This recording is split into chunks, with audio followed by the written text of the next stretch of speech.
Բարև ձեզ սիրելի ռադիո լսողներ, Հանրային ռադիոյի եթերում բարձր գրականություն նախագծի հերթական թողարկումն է, ես Արքմենիկ Նիկողոսյանն եմ։ Մի քանի տարի առաջ Աշոտ Ստեփանյանը հրատարակեց «Քաղաքը քեզ կսպասի» պատմվածքների ժողովածուն, ուրույն թեմաներով, հստակ սևեռումներով, որը իմ կարծիքով զարմանալիորեն սիրվեց եւ ընդունվեց ընթերցողի կողմից եւ գուցե դա դարձավ նաեւ դրթարիտ, որպեսզի Աշոտը ձեռնարկի վեպի գրության եւ ահա նրա վեպն է մեր սեղանին գիրք հրաժեշտի փոխարեն շատ հետաքրքիր ու ինքնատիպ վեպ, որի շուրջ այսօր կզրուցենք հենց Աշոտի հետ, կփորձենք որոշ հարցականներ բարձել ողջույն Աշոտ։ Չեմ ուզում են հարցը տամ, որ ինչպես անցար վեպին եւ այլն, որովհետեւ քո պատմվածքների գրքից էլ པարզ էր, որ այդ վեպը վաղ թե ուշ լինելու է, որովհետեւ եթե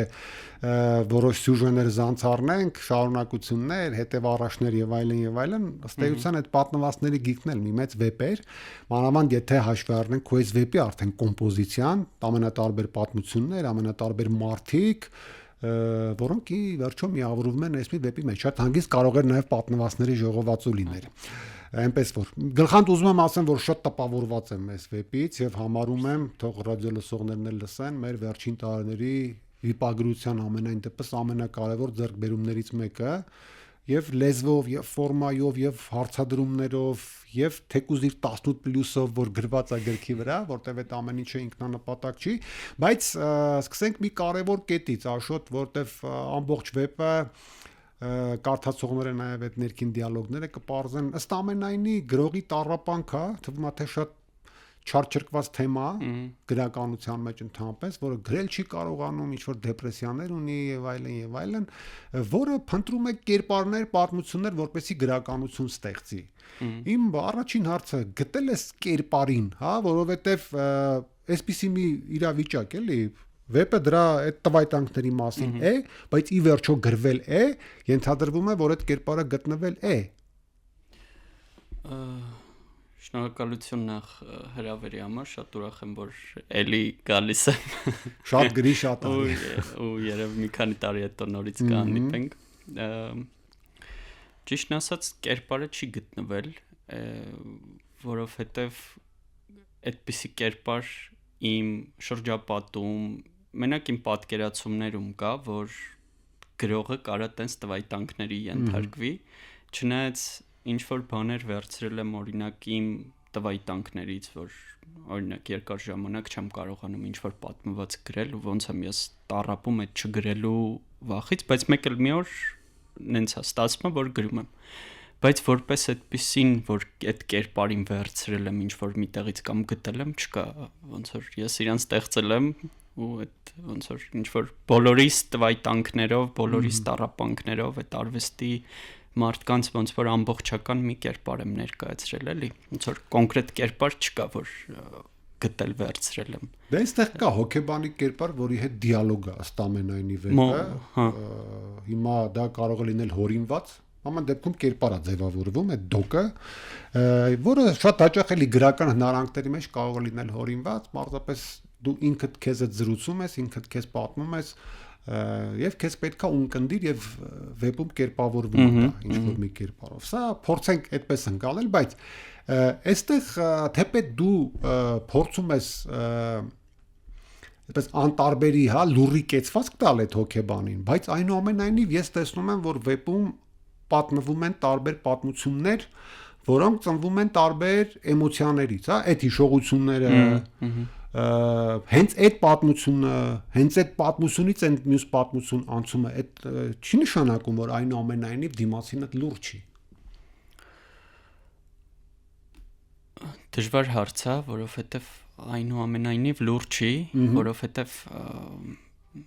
մի քիչ բաց եմ, երևի թողնում է ընթերցողի վրա, որ հետո ինձ գրեին ասեին, «Էս մենք էինք»։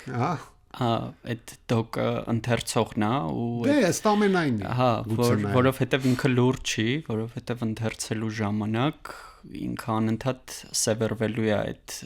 իր չլռությանը, ու այս դեպքում կորում է այդ դոկի լռությունը, այսինքն ընթերցողը ոնց որ դառնում է հոգեբանը այն կերպարի, որը պատմում է,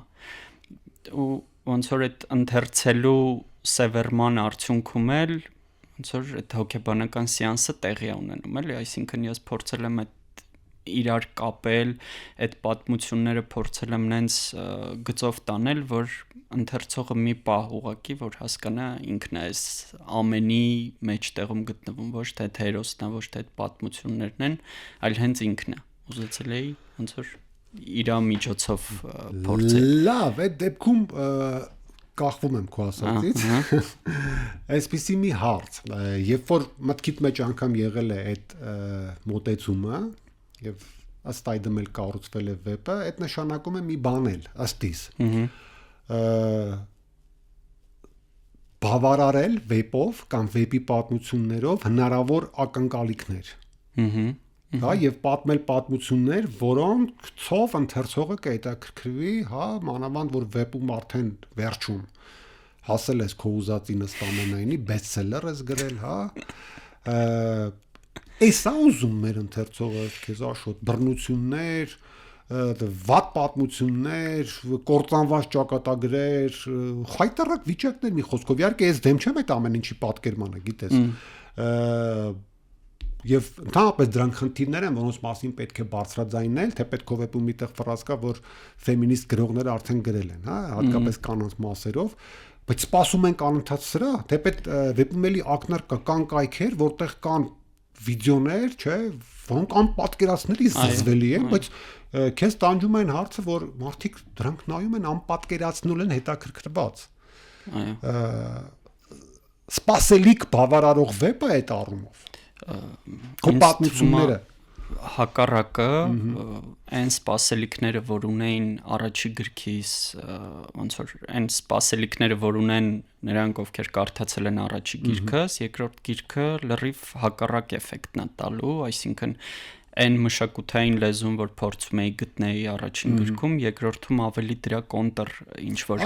հակա բանն էի փորձում բերել դաշտ։ Ես վկայեմ, որ այդպես է, բայց ամեն դեպքում տես այս պատմությունները իրենց համար են պատնվել։ Դժվար է ասել իրենց համար։ Իրենք ուղղակի ունկնդիր են։ Բայց ամեն հռետոր դասախոսում ես, չէ՞։ Ուզում եմ որ լսարանին հետաքրքիր ինքը լինի։ Եվ ես ինքս էլ դասախոսել եմ, երբ որ տեսել եմ լսարանը ձեռից գնում է, փորձել եմ իրենց հետ բերել իրենց ուզած թեմաներով։ Հասկացա։ Այն ուսանողներ կան, իսկ այսօր խոսեք սիրո մասին, հա, օքեյ, սիրո մասին։ Այս է ասած։ Ես հասկացա ինչ նկատի ունես, որ այսինքն հատուկ ինչ որ իրենց դուր գալու համար, տենց ոչ միայն դուր գալու համար, այլ այս տեսակ պատմություններով ես դու Հրամցնում քո հոգեվիճակը կամ հանգստանում կամ վեպում ընդհանրապես հանգստանալու մասին էլ շատ թեմաներ կան, ինչպես հանգստանալ, հա, ընդհանրապես հոգեպես, հոգեբանորեն եւ այլն եւ այլն։ Ֆիզիկապես դժվար հարց է, որովհետեւ հրամցնելը մի բան է, այսինքն ես իրենց չի ուզում հրամցնել, որովհետեւ առանց դրա եթե վերցնում եմ գիրքը, ինքը արդեն հրամցված է լինելու։ Այս 18+-ը գայթակղելու է։ Այս դեպքում չէ, որովհետև 18+-ը ոչ մի բանով չես կարա զարմացնես, բայց հայ գրականությունը ինքը ինձ համար միշտ զարմանալի է եղել, սկսած դասական գրականությունից վերջացրած ժամանակակիցով, բայց այս պատմությունները կարելի է ասել ուրիշ ձևերով պատմվել են։ Ոչ բոլորը իհարկե, բայց փոքր դրվագներ կան, որ պատմվել են։ Օրինակ, չգիտեմ, հոր բացակայությունը, գրելը, այսինքն այդ անդրադարձումը եղել է, բայց չի եղել այս ձև։ Լավ, գանք այս ձևին, Աշոտ։ Ընդհանրապես ես էլ միջանկյալ ասեմ, որ շատ հետաքրքիր արտադրումներով է, որի շուրջ կարելի է ժամերով խոսել, բայց փորձենք հասնել են ինչքան հասցնենք։ Հոր թեման, հա, պես վերջին տասնամյակներում, հատկապես անկախության վերջի տարիներից, 90-ականների վերջերից, հատկապես երբ որ նոր սերունդը մտավ ասպարեզ, Հրաչը, Արամպաչյանը, Սարգիս Հովսեփյան, Գրիգը, մյուսները, հոր թեման շատ ակնառու թեմա է, բայց այնտեղ մի էական տարբերություն կա քո այսպես հայրերգության հետ համեմատած էլի, իրենց համար մենք նույնիսկ կարծեմ Հայկ Ամբարձումյանի այդ թեմայով զրույց ենք ունեցել, որ հայրը ի վերջո դառնում էր որոշակի բարձրակետ, հա, իր բացակայությունը դառնում էր Աստծո նման, էլի, իր բացակայությունը դառնում էր ներշնչանքի, հա, դժվար կյանքը հաղթահարելու, ինչ որ բաների միջով անցնելու եւ կատարսիսի հասնելու միջոց, թեպետ միշտ չի, որ այդ հայրերը ինչ որ լուսավոր բաներով էին ներկայացնում վեպում։ Քեզ մոտ անընդհատ հոր բացակայությունը ֆենոմեն է, բայց բոլոր այն մարդիկ, որոնք ունեցել են հոր բացակայություն քո վեպում, գնում են մի հատ դառնաղի ճանապարհներով, դա անդադ տանում է սեքսի, անդադ տանում է ճակատագրի կործանման, հա, ինչ որ չխուսափենք այդ բառից պոռնոգրաֆիայի, հա, եւ մենք չարիք ես տեսնում այդ ամեն ինչի մեջ ընդհանրապես։ Իհարկե հասկանում որ այս խնդիրը կա, որի մասն էլ պետք է խոսել, հոր բացակայությունը, որը բերում է հոգեբանորեն էլ, չգիտեմ, ինչ տրավմաների, որոնք դժվար է նույնիսկ բացատրել։ Դու ինչու ես գնում ես ուղղությամբ ամեն դեպքում։ Էլի բարդ հարց։ Հա, բարդ է։ Բայց դու ես ծանում ինչպես դժվար է, Աֆյանը միշտ ասում է դժվար է խոսել քո գրածի մասին, բայց կփորձեմ տենց հակիրճ մեկնաբանել։ Իմ հայրերի պատմությունը ոնց որ վերցրած է հենց հոգեբանական դրվագներից, ճիշտ է, այդ շատ չարչրկված դրվագ է, որ օրինակ ինչ որ մի հերոս հայր չունի կամ հայրը բռնարար է եղել, պատկերացու այդքան որփության թեման էլ չկա։ Որփության թեման չի, հոր բացակայության ցավն էլ չի։ Հա, ցավ էլ չկա։ Դրամա էլ չկա։ Ես գիտես ոնց էին գալու, անկեղծ ասեմ։ Ոնց որ գնան իրանց ինչ ուզեն անեն, հա, ամեն այլանդակ բաների մեջ մտնեն, կյանքը փչացնեն, չգիտեմ, թմրանյութեր, մնացած բաները, ու մեկ էլ խի ընկեր բան, մեկ էլ բա հեր չունեմ։ Հեր չեմ ունեցել։ Էդի կախվելիք ոնց որ բան է իրանց համար, հերոսների արդարացումը, որ ինչ են իրանք այդ անում։ Էդի ոնց որ, չգիտեմ, աթեիստը ինչ որ վատ բան անի, ասի որտեվ Աստված չկա, դրա համար էս վատ բանն եմ անում։ Այսինքն այս արդարացումները հերոսները միշտ ունենում են։ Բայց ես չեմ ուզում իրենց արդարացնեմ, որտեվ դա իրենց կյանքն է ու իրենք են որոշել տենց անեն։ Այսինքն ես ուղղակի ոնց որ գրել եմ դրա մասին, որ չգիտեմ, ընթերցողը տեսնի, թե ոնց է այս մարդու կյանքը սենց լինում։ Շատ բան ես գցում ոնց որ ընթերցողի վրա շուտ։ Հիմա իրենք են կարևորը։ Այ ասանք ընդ որ իրանց համար է։ Մի հատ համատություն էլ անեմ քաղաքը քեզ կսպասի գրքի եւ գիրքրաժեշտի փոխարեն վեպի միջև տես այն առաջի այդ գիրքն էլ որ քննարկում ենք տարբեր առիթներով էլ որ քննարկումներ բաներ եղել են միշտ շեշտել ենք որ տխուր թեմաներ են, վատ թեմաներ են, բայց ես միշտ կարևորել եմ քո այդ գիրքը եւ գիտես էլ նույնիսկ պատանիներին խորհուրդ եմ տվել շատ կարդալ ինչու որովհետեւ քո գիրքը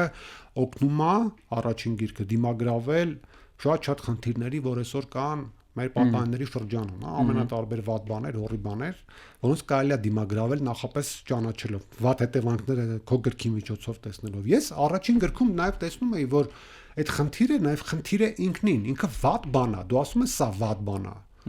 Հա, պատմությունները լավն են, հետաքրքիր են, բայց խնդիրը վատն է։ Այս նոր գրքում այդ ամեն վատի էսթետիզացիա կա, աշոտ։ Հա, այդ ինչի է արել կամ այդպես է արդյոք։ Տեսի, ես չեմ խոսում այն տղերի գեղագիտության մասին, որ գեղագիտության մեջ կա, փիլիսոփայության մեջ կա, որ խոսում են, էլի, աղբն էլ կարա լինի գեղեցիկ եւ այլն։ Խոսքը դրա մասին չի, այլ այն ամենավատ, կարշելի բաները, ոնց մարդիկ գոնե արտաքին հատույթում այսպես խորշում են հետ են քաշում, կոմոդ այնքան է էսթետիզացված, որ շասեմ մարդ ուզում է փորձի, բայց մտքի ծերով չել ասում գոնե մի քիչ ասի լավ էլի։ Չի ուզում դատապարտի, լավ, ասենց ասեմ։ Դե ես այնպես եմ արել, որ անգամ վատ բանը ինքը չդատապարտվի, որովհետև վերջի վերջո հասկանանք այդ մարդկանց էլ կարելի է հասկանալ, այո, վերջի վերջո թե չէ չնայած կան պահեր, որ այնպես եմ ոնց որ ստեղծել պատումը, որ դատապարտելու պահեր կան, օրինակ են 12 տարեկան աղջկա բռնաբարության պահերը, որ չգիտեմ դրանից հետո ուզում եմ մեռնի, այսինքն այդ ամեն ինչը ոնց որ դատապարտելու տեղեր կան։ Մնում է ընթերցողի ոնց որ խղճի վրա, ինչքանով է ինքը այս ամեն ինչը փորձում ոնց որ իր միջով անցկացնել։ Դրա համար ես չեմ փորձել էսթետիզացնեմ, ուղղակի այդ հակավիճակներում փորձել եմ ցույց տալ նաև այդ կողմը, այսինքն եթե մենք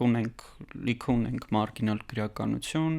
չգիտեմ, համբարձումենը շատ է գրել օրինակ, չգիտեմ, թմրանյութերի մասին էլ կա, խմողների մասին էլ կա, բայց կա այդ մի դիտակետով։ Ես մի պատմությունը կարամ 3 ձև տարբեր տեղերում ներկայացնեմ։ Բռնության մասին կարամ 3 ձև տարբեր տեղերում ներկայացնեմ։ Այսինքն ինձ համար կարևոր է հենց պատումը, ոչ թե դրա էսթետիզացիան, չնայած դու ասում ես ինքը մի քիչ Ես դու պատում ես ուրիշների մասին, ինչ են արել ուրիշների հետ, բայց երբեմն քո հերոսն էլ է առաջի դեմքով պատմող, ինքը բռնարար է։ Ինքը սնոբ է, ինքը այդքան էլ լավ գրող չի։ Ինքը իր այդ պահերը, որ պատմվում է, այսինքն այդ փոքրիկ դրվագները, ինքը տեղ փորձում է ինչ-որ բան գրի։ Այն ինչ-որ ինքնագրում են պուճուր հատվածներն են։ Հա, այն պուճուր։ Նույն բառը 50,000 անգամ կրկնած։ Էդի ոնց որ հոգեբանական, այդ չէ, էդի։ Դու ես էլի սեանս անում ընթերցողի հետ աշոտ։ Այդ ոնց որ բաժանել եմ այդ 5 սեանսերի, դա էլ շատ հայտնի սեանսերի տեսակ է հոգեթերապիայի։ Աշոտ գրքում շատ գրականություն կա, շատ, իհարկե այնտեղ քո հերոսը մի արդյոք ասում է պետք է շատ կարդաս, որ գրես, հա, որ ջոկես, որ երբ թարգես կոպիտ ասած Տոլստոյից սկսա, չգիտեմ եւ այլն, նաեւ ինձ շատ ուրախացրեց, որ հայ բանաստեղծություն շատ կա, Նարթես Աթաբեկյան, որից նույնիսկ մի ամբողջական բանաստեղծություն կա, որ քո գրողը ներկայացնում է որպես սեփական տեքստը քո տրամաբանությամբ, նայենք Վագն Աթաբեկյան, Աշոտ Խաչատրյան, Հասմիկ Սիմոյան, Հովհաննես Գրիգորյան, շատ զիլ արած իդեպ, շատ զիլ, այդ տեքստիրացման մասով ինձ ամենադուր եկած հատվածներից էր, բայց ինձ հետո քիքիրա դու կարդացել ես Միշել Ուելբեկի տարական մասնիկները։ Չէ, չեմ կարդացել։ Անընդհատ վեպը կարդալու ընթացքում հետ եմ մտածել եւ երբ որ առաջին տպավորությունները սկսվեցի էլի մարդու հետ, որը կարդացել էր այս գիրքը, ասաց դե տարական մասնիկներն է։ Ես հորդորում եմ քեզ անպայման կարդալ, ինչպես ընթերցողին հորդորում եմ կարդալ եւ այն եւ Աշոտի գիրքը, որպեսզի այդ դաժանությունները, բռնությունները ավելի հենց գրականության լույսի ներքո մի փոքր դիտարկես էլի։ Ամեն դեպքում վերադառնամ գրականությանը, որը շատ կա։ Այս դեպքում գրականությունը ընդ որում իր ամենաշքեղ մասերով, քո բոլոր մեջբերումները, քո թվարկած հեղինակները, այդ բանաստեղծություններից կտորները շքեղ են։ Ինչ են անում այս գրքում այդ չկայացած գրողի ըստ քո ձևակերպման այդ իր տեքստում որպես հերոսի չկայացած ինչ են անում իր համար օգնում են գոյատևել ոնց որ ինքը ցածր է այս դեպքում այդ ինչ ինքը ցիտում է ինքը որպես գրող ցածր է ոնց է ստացել այս հրաշալի վեպը Չինտը միծած ստացել է այդ ես էլ չեմ չէ այդ էլ ով է երրորդ մարտը որ մեզ Չէ, այս process-ը ինձ հետաքրել է գիրք գրել, տենց անընդհատ գրել չկարողացող մարդու մասին, որը գրել է գիրք։ Որը գրել է հրաշալի գիրք, ըստ էության։ Ինքն է չէ պատմում։ Ի վերջո, այդ բոլոր տվայտանքները իրանը չեն։ Այո, ինքն է պատմում։ Այս պարադոքսը բացատրի խնդրում եմ։ Ոնց արդեն պատասխան պարադոքսն է, դժվար է բացատրել։ Եթե գրականությունից գանք, ինքը ուղղակի վերջում գրում է, որ գրում է գիրք հրաժեշտի փոխարեն։ Բայց արդեն էդի ոնց է գրում, ոչ ոքս չգիտենք։ Նույնիսկ դու։ Նույնիսկ ես։ Հիմա այնպիսի վիճակ է ստեղծում, որ քեզ իրոք հոգեբանի մոտ տանենք հիմա։ Այս գրքին հասկանալու համար։ Ուսամ դրա գրքի համար չեն տանի հոգեբանի մոտ, բայց ես որպես ընթերցող գիրքը անցալելու եւ քեզնից որոշ խոստովանություններ փոխելու համար, էլի։ Դու ինձ որպես ընթերցող հետաքրքիր է։ Ես իրան որպես եթե ճիշտը խոսեմ, իրան որպես մեմ եմ գրել, հայկական գրականության որպես գրական մեմ, այնտեղ լիքը էլի ենթատեքստեր կան մեմային, չգիտեմ, հաճույք է պատճառել ոնց որ շարած եւ ցասումի դեպքում Ֆոլկներին, ես հաճույք եմ ստացել այս վեպը գրելուց։ Ես հաճույք չեմ ստացել գրելուց եմ հաճույք ստացել։ Ես այդ թեմաների մեջ խորանալուց հաճույք չեմ ստացել։ Ինձ գրելն է դուր եկել։ Պրոցեսը։ Տվայտանքները դուր չեն եկել, գրել պրոցեսն է դուր եկել, էլի։ Ինչ ես սպասում վեպից, որպես արձագանք այդ քո սիրած ընթերցողից։ Քեզ նամակներ են գրելու, քեզ հայոյելու են։ Հայոյանքին միշտ պատրաստ եմ, որովհետև եւի հայոյելու գիրք է, ով Բայց ինչն է մեզ դեպքում դիմագրավել դրան, էլի, այդ որ ասենք մարդ ուժեղ գիրք է գրում, ասում է լավ, թող մի քիչ հայոեն կանցնի։ Ինչն է օգնում ոնց որ չտրվել, հա? Չտրվել, ասենք։ Հետ պատասխան չտալ։ Վստահ ես, որ լավ գիրք ես գրել, վստահ չեմ։ Ոնց է դիմագրավել։ Եթե հայհոյին, ուրեմն ինչ որ բանով իրանց կպել եմ, ինչ որ ձև կլինի գրող կարողա կարդա։ Գրողների համար էլ է շատ կարևոր է գիրքը։ Ես տեսա այդ ակնարկները, իդեպ էլի դա էլ ես որպես գրականագետ ասեմ, անկախ վերաբերմունքից հայ գրականության հանդեպ, այստեղ նաև շատ կարևոր նաև ինտերտեքստուալ, միջտեքստային հղումներ կային նաև ժամանակակից գրողներից, արձակագիրներից, քո սերնդակիցներից նաև, շատ որը արդեն այլ վերլուծության նյութ է, այստեղ տեքստի հետ կռիվ կա, նաև դրան էլ հետո առիթ լինի կանադառնալ։ Սիրով, ես երկար կխոսեմ, ուղղակի որ վերջին անգամ խմբագրելուց հետո եմ կարդացել, տենց աշխատում եմ կարդամ, շուտ մոռանամ ինչ եմ կարդացել, որ չլսեմ էլի, ես իմ գործերը չեմ կարում շատ կարդամ, ես կարում եմ գրեմ։ Լավ, բայց ամեն դեպքում քեզ էլ եմ խորհուրդ տալիս վերընթերցել, որովհետև ես վստահ եմ, եթե գիրք ընթերցեն, ես հուսով եմ, որ կընթերցեն, շատ քննարկումներ կլինեն եւ քո մասնակցությամբ եւ առանց քեզ,